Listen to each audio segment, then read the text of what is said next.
મિત્રો નમસ્કાર. આજે સામાજિક વિજ્ઞાન ધોરણ 10માં ભારતનો સાહિત્યિક વારસો એમાં એક જે નાનો મુદ્દો છે અમીર ખુસરો, એના વિશે ટૂંકી ચર્ચા કરીશું. તો નાનકડો મુદ્દો છે, નાની સ્લાઇડ બનાવી છે જેથી કરીને તમને અમીર ખુસરોનો પરિચય મળી રહે. એક પછી એક મુદ્દા દ્વારા આપણે જોતા જઈશું. નેક્સ્ટ, જો મિત્રો અહીંયા જન્મ અને જીવન, તો એનો જન્મ 1253માં પટિયાલી ખાતે થયો, હાલના ઉત્તર પ્રદેશ, ભારત. પિતાનું નામ અહીં લખ્યું છે અમીર સૈફુદ્દીન મહમદ, તુર્કી મૂળના. માતા ભારતીય રાજપૂત વંશની. તેઓ બહુમુખી પ્રતિભા ધરાવતા અને સૂફી સંત નિઝામુદ્દીન ઓલિયા સાથે ખૂબ જ નજીકના શિષ્ય હતા. જો નિઝામુદ્દીન ઓલિયા જે હતા એ અમીર ખુસરોના ગુરુ હતા.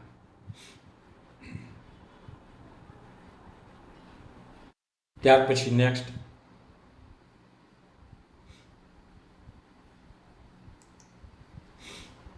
કાવ્ય અને ભાષા યોગદાન.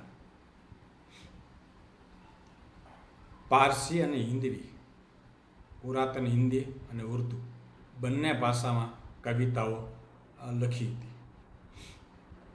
ગઝલ, કવ્વાલી, મસનવી, કસીદા, રૂબાઈ, આમાં એનું પ્રભુત્વ હતું અમીર ખુસરો.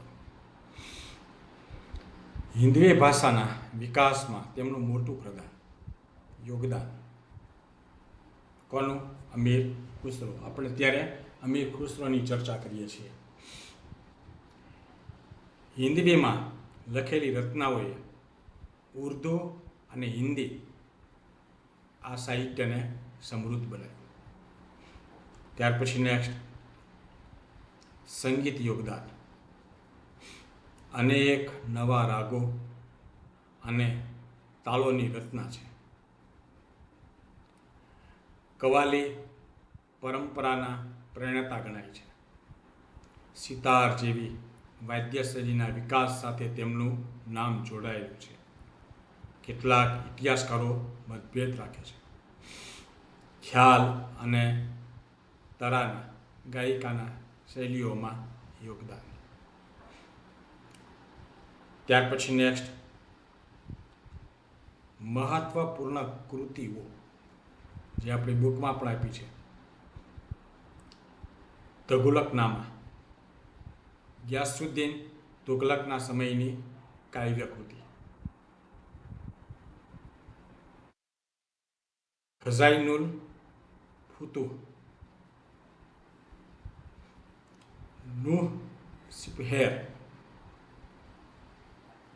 આશિકા, પ્રસિદ્ધ હિન્દી કાવ્ય જેમાં પ્રેમ કથા વર્ણવાય છે. તો આ મહત્વપૂર્ણ કૃતિની આપણે ચર્ચા કરી. ત્યાર પછી નેક્સ્ટ, અવસાન. 1325માં એનું અવસાન થયું. તેમનો મઝાર દિલ્હી ખાતે નિઝામુદ્દીન ઓલિયા દરગાહની પાસે છે. તો મિત્રો, અમીર ખુસરોનો ખૂબ ટૂંકો પરિચય આપણે જોયો. ઘણી વખત પરીક્ષામાં અમીર ખુસરો વિશે ટૂંકનોંધ પણ લખવાની આવતી હોય છે. તો આ રીતે તમારે એ ટૂંકનોંધ તૈયાર કરવાની રહે. એટલે સરળ ભાષામાં તમને આ માહિતી બહુ ટૂંકમાં આપી છે. તો અહીંયા આ મુદ્દો આપણે પૂર્ણ કરીએ છીએ. ધન્યવાદ.